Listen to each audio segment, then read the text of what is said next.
So this is going to be an interesting teardown and a really long one. And like with a lot of this broadcast equipment I've been doing recently, I have no clue what's going to be inside because I really haven't scrapped that much of this kind of stuff over the years. But this is a pair of Telecast Fiber Systems Viper 442 modular card frames, and they're not really worth selling, so I'm going to scrap them.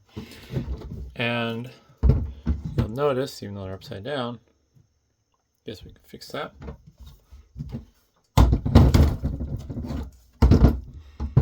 There we go. They're configured differently.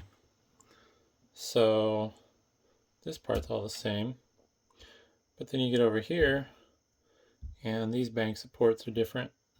We got male and female XLRs, and this is the B and C, the blank plate there, which I'm assuming there's probably nothing behind it. Just a big old hole. And this appears to be some sort of fiberglass board with a metal coating for shielding purposes. I expect the same out of these, but I think what I'm going to do is start by tearing apart number 1 and then number 2.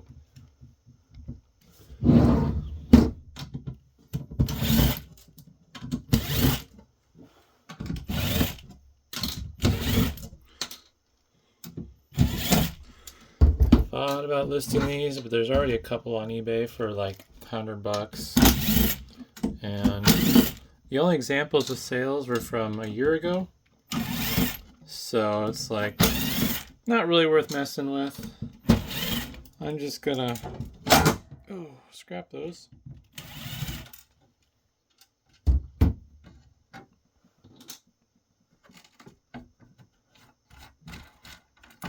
Little on-off switch is kind of fun.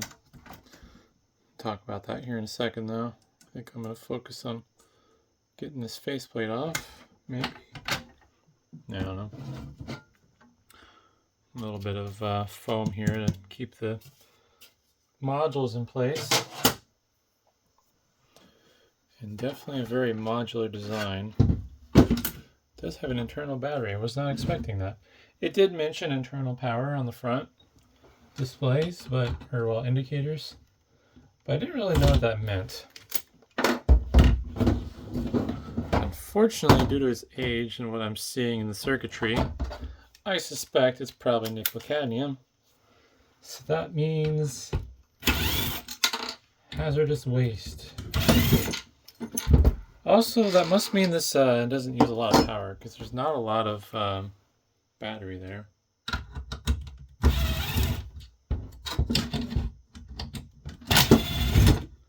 I would guess that battery is more for like maybe leveling purposes. There's a power dip. Let's see here. How do I want to approach this? So it looks like there's a bar along here that these modules are screwed into. I believe this screw is going to just something on the card itself, or module itself. Really interesting design. You got your fiber things. There's the lasers, I think. Or are those couplers? I don't know.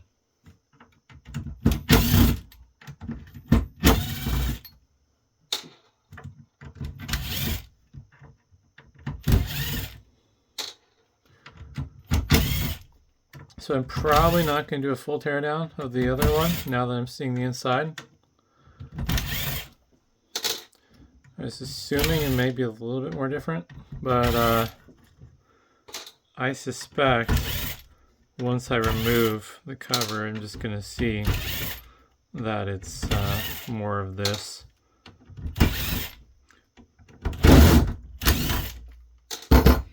And this does say it's a modular card frame, so these are the modular cards. And this one is fully built out despite having blanks and stuff.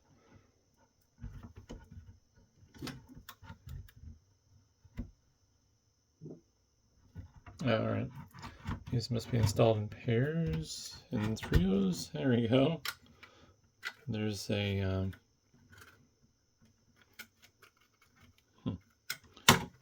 little cable going in between them.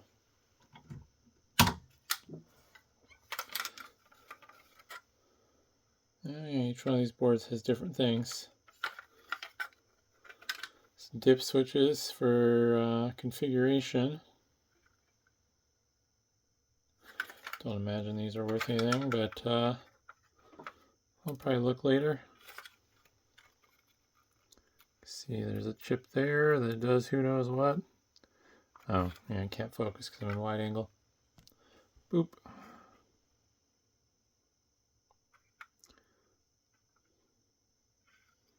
Pin header there for another connector. And let's see, CS5390KP, CS5390KP. So these two modules is the same. Probably left and right audio would be my guess. And then this board must convert it all to the fiber. Got an AMD chip there. See if I can get to focus and read. AM7968-125JC. Got multiple rows of connectors, but they just slot in like those on those pieces there. Primitive PCI cards, basically. Oh, that's interesting. These bottom ones weren't connected. Because you can see on the inside, there's some rubber protective caps. These are basically just pass-throughs, couplers.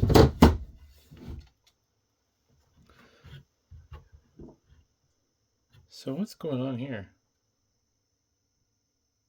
I wonder if these are using like different wavelengths.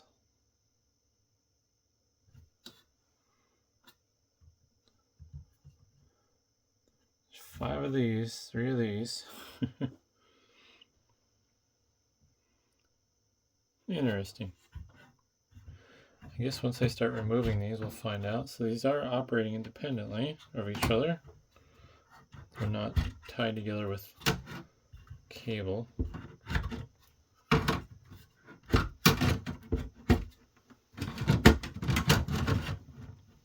Oh, nice. Little clip here is made to be serviceable. You just untwist it to release the cables.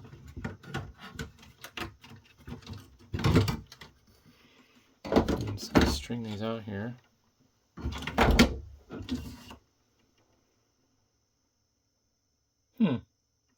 So these little things have 3 fiber optic cables going into them.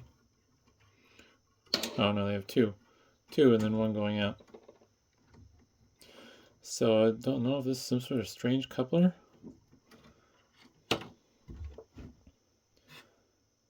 I love how they go in these little fuse holder looking things, even though they're not really fuse holders. Oh, they are plastic.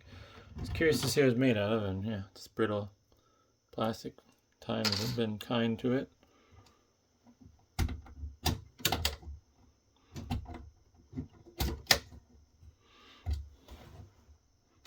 Here we go. Ouch. This is actually nicely done. I really like this. This is a lot better design than the other broadcast equipment I've worked with. Just gonna cut this zip tie here. I don't really plan on preserving any of this. Just keep things nice and neat, I guess. I don't know.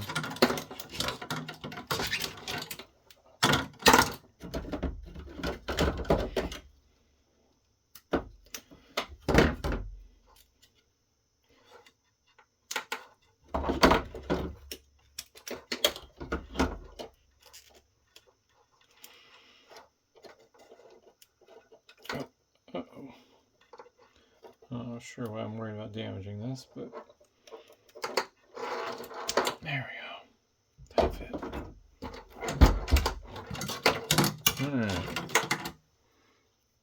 Here's a close-up of one of these devices. It's made by AMP. Our number is 99717-7. And sounds hollow. Got 3 pieces of fiber optic cable. Where's my flashlight on the phone?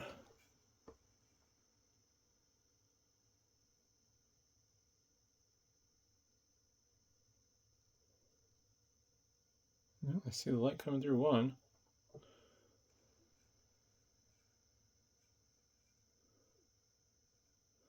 Don't mind my finger over the camera. So light's going through to these two. I don't know why I can't get past through that. Let's try this again.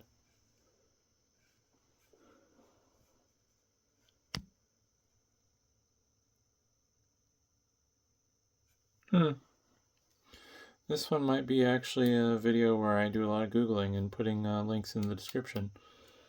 But figure out what some of this stuff does.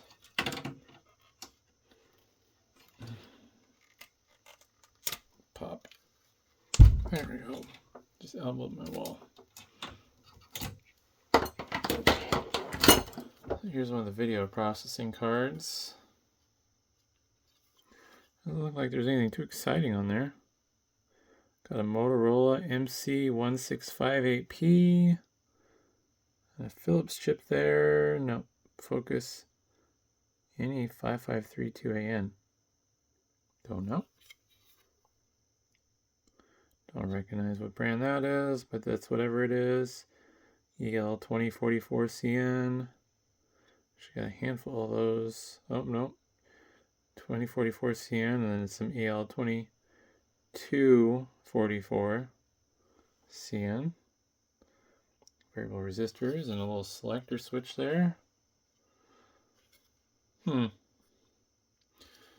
these inputs are being passed through to the board.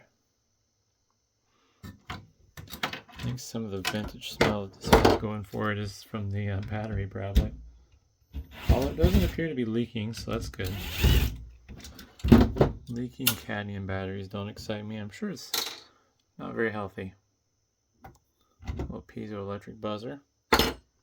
No value in scraps, so I'll save that for the fun of it, I guess.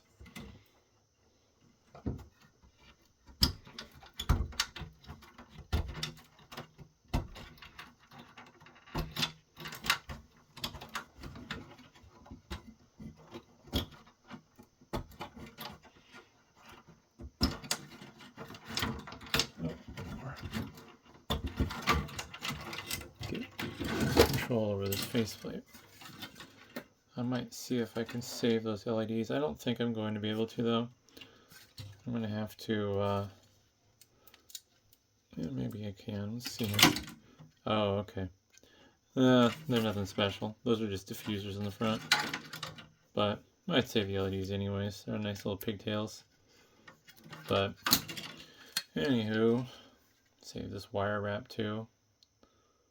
Seems like it's in fairly good shape still. This switch is kind of fun, and it appears to be a double pull, double throw switch, but it's a locking switch, so I'll remove that. You'll notice there's a little pin sticking up here in front of my fingernail, and then the switch mechanism, or the knob of the switch, or whatever you want to call it, sticks down below that pin, so you can't switch this without lifting up on it, so it's like spring loaded. And then if you lift up on it, it'll go in the upward position.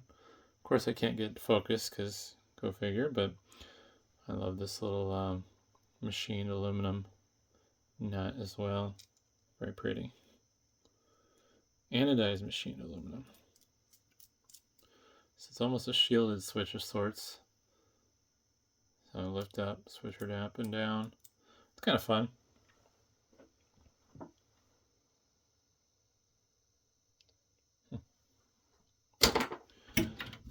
So to get the board out, I'm going to have to flip this over and unscrew it from the bottom.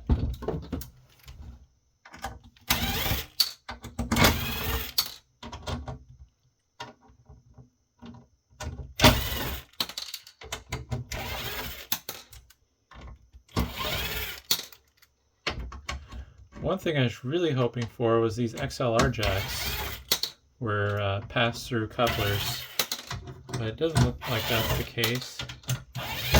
Not a big deal, but would have been. I think those nuts are captive on the board.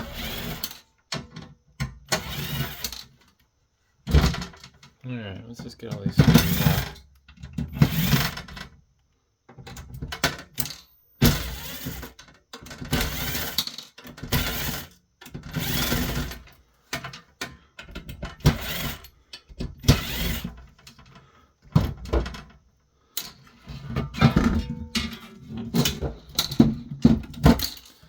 The bottom metal shell here. Unfortunately, this is aluminum breakage if I don't clean out these press fit nuts, which I'll end up having to do so I can get more money from the scrapyard. I'm going to set that off to the side. It doesn't look like the batteries do anything bad quite yet. Hopefully there's a label on it. I don't want to have to figure it out. I don't know, it might be doing a little something there. I should cut it there.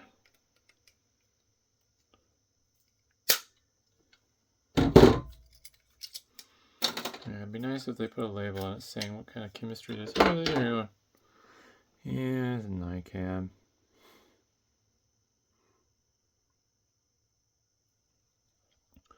From the looks of it, it's 8 cells. Don't know how they're configured. But I'm guessing it's probably a 12 volt pack since this runs off of 12 volts. It's a shame that cadmium is such a toxic material. It'd be nice to not have to pay lots of money to have it properly recycled. I gotta do that one of these days. I got a small box of batteries. I think the best price I've been quoted is $1 a pound. I've been hoping that maybe somebody comes up with a way to do it for less. But I should just get rid of them so they're not in my presence anymore. Pay the $1 a pound and be done with it.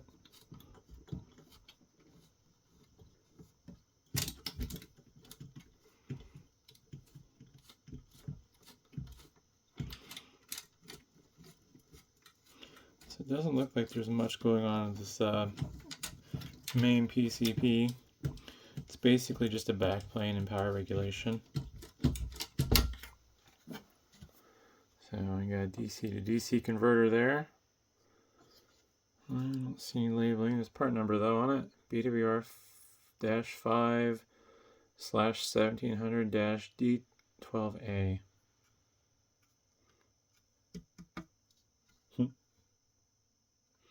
Another DC to DC converter there as well. Mbyte target. Some retro axial capacitors. Nichicon. Well, Nichicon. On-off switch. Not sure what that would be for. But just headers for all the various functions.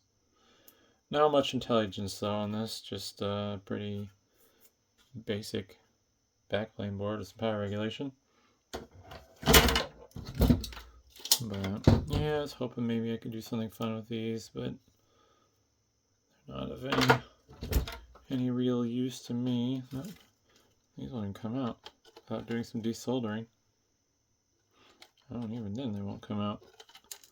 How is that put in there? You'll notice this XLR connector, a little plastic nub that sticks out there, and the hole is perfectly round.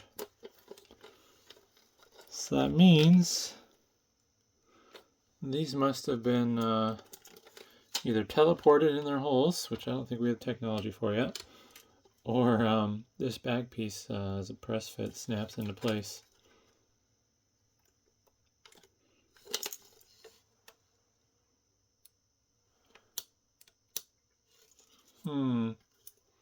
Yeah, I don't quite understand how that works.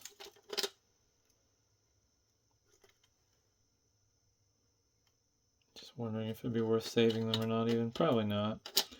I'm probably just going to sell this whole back as aluminum breakage. It's going to take way more time than it's worth to get these apart, unfortunately. So, now let's take a look at the second one.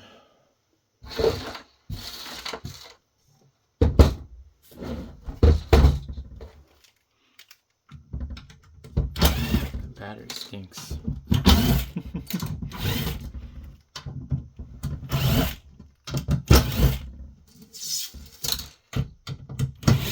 Probably not going to go too deep into this one since I'm not expecting anything interesting at this point.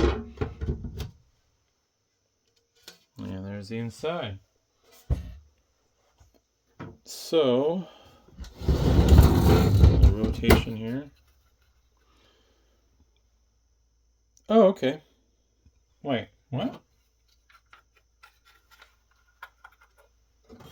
There's a difference, but looks like that first unit only had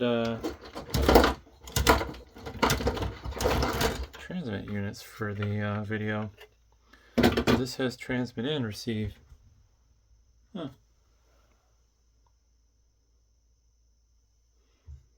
Video transmit, video receive, video receive, video receive. I think these all were, the audios are all, oh, these are transmits. So these were like complementary units apparently. But otherwise, I mean, there's not much to see here, a difference. Looks like they used some different wire wrap here. But otherwise, same weird laser coupler module splitter things, and yeah, just different configuration. So that's kind of interesting to know. This is a little tilty. I don't know why that's. Huh. The battery in this one's gone off.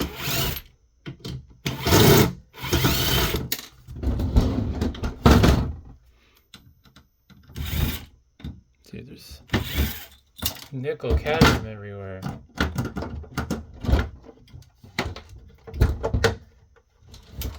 Yeah.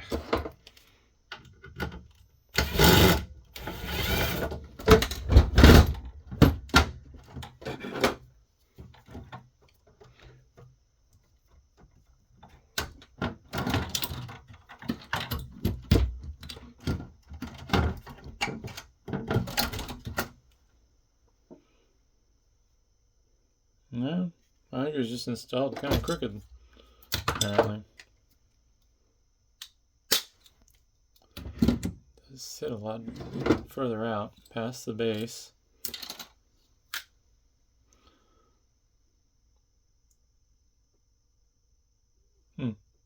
Yeah, same as the other one. But, I think, I'm gonna call it there. Well, actually no. Let's see if these cards are configured differently. The transmit and the receive.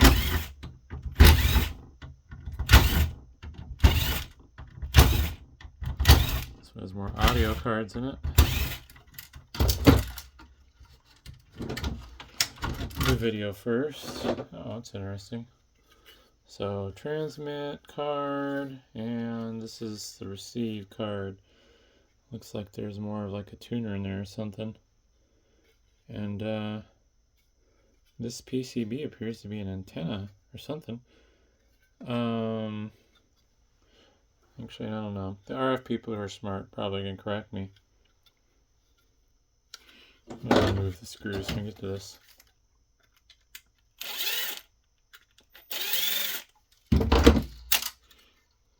I don't see why this would need an antenna, because I'm assuming this is getting signal in from the board, and this is a shielded enclosure. So I wonder if this is like some sort of weird like time aligning thing or frequency adjustment. Oh. Unfortunately, this can is soldered down, so I can't see what's in there. Got a chip right there, though, that I can't get the camera to focus on. It's a LF389M, I believe. Could be that other part number. Can't get you to focus. It's a Philips chip, 74HC123D from the looks of it. But yeah, maybe somebody will see this and know what's going on, give me a better idea. But it's interesting. Looks like it would have been difficult to assemble because those are soldered on. So alrighty, let's find the audio modules here. There's 4 of them. I'm assuming they're all going to be tied together. Yeah. Little bonus there. Audio and RX status. Did that have audio? Oh no, it just says audio RX status. Okay. I must not have noticed when I was disconnecting that, but here's the receive boards versus transmit. So the receive boards look a little different. Transmit, receive. CS4328-KS. So same company's making whatever this chip does, some sort of audio processing chip, I'm assuming, or maybe a preamp. And then we go all the way back down to the transmitter board.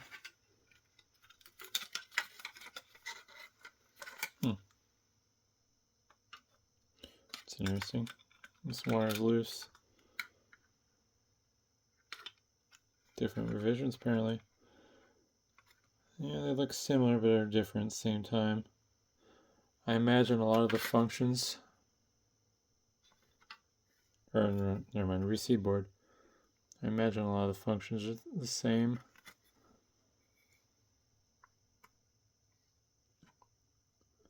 I can't read that through the camera. It's an AMD AM7959-125JC. Oh no, it's an AM7969-125C. The other one's an AM7968-125C. Or JC. Golly. I'm dumb. Can't read apparently. That's what the chip is. There we go. So these must be like complementary chips, because they're pretty darn close to each other in part numbers. But yeah.